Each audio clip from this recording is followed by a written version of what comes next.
Hi guys, and welcome to our Monday Micah makeup tips. Hi. This week we are going to show you some foundation matching. Now that it's January, there's no denying you need to change your shade. The sun isn't out as often. We're not out in it. I know I've had to change to my winter shade. So we're going to give you some tips on how to find the best shade. Okay, Micah, how would you find your best shade? Where do you match it? From your head, your face, to your neck.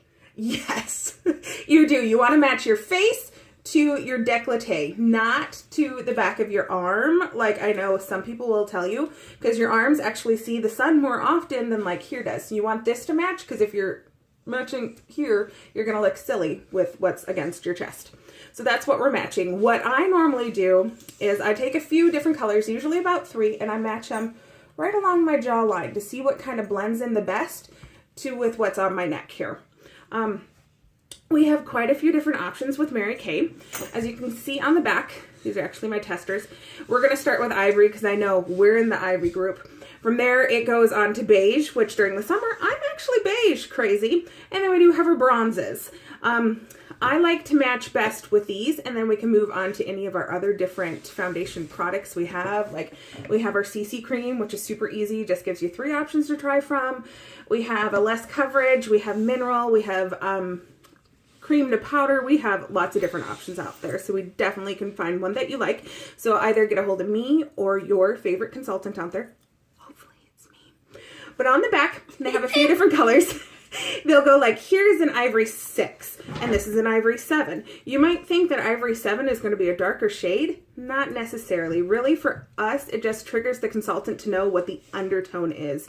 Undertone would be like, if you have a pink undertone like I do, I tend to burn a lot easier in the sun. If you have an olive undertone, once you go out to the sun, he's looking crazy over there, you tend to tan a little bit easier. And that's where we kind of pick up the undertones so you don't look like you're wearing an orange mask on your face. Okay, so we're going to actually do this on Micah here. For Micah, I'm thinking he's probably about an ivory 5, just because I've done it a while. I'm pretty good at guessing. What I'm going to do... Well, look like one. You look like maybe an ivory 5. So what we're going to do is give me the side of your face.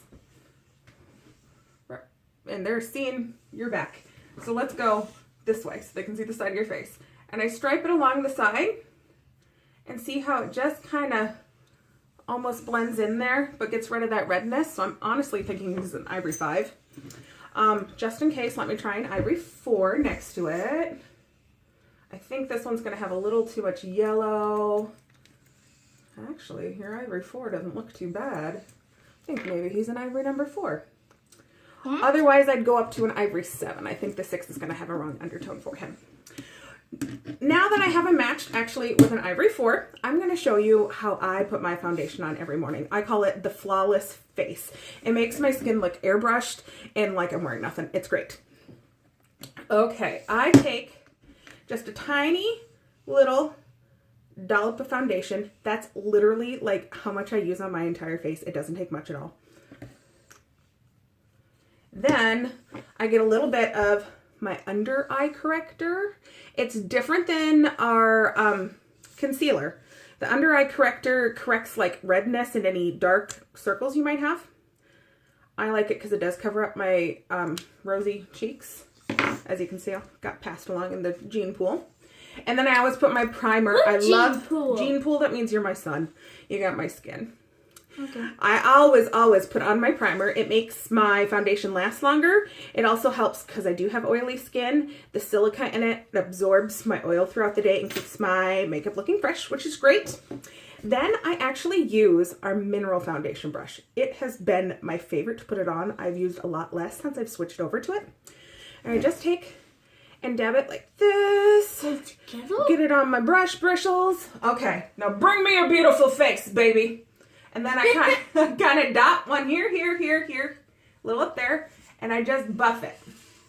It feels like funny. paint. It is kind of like paint. It's like our daily war paint. And that's all it takes. Normally, you don't have a scrunched up pumpkin face like this. If you could see me putting it on.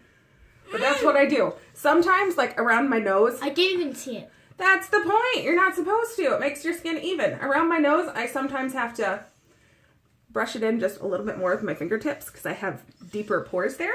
But that's how you go. See how we went from little rosy cheeks to beautiful, even complexion. And it looks natural, doesn't it? Yes. Yes? Okay, well, thank you for joining us this week and our foundation matching challenge. Okay. See you next week, guys. Bye. Boop.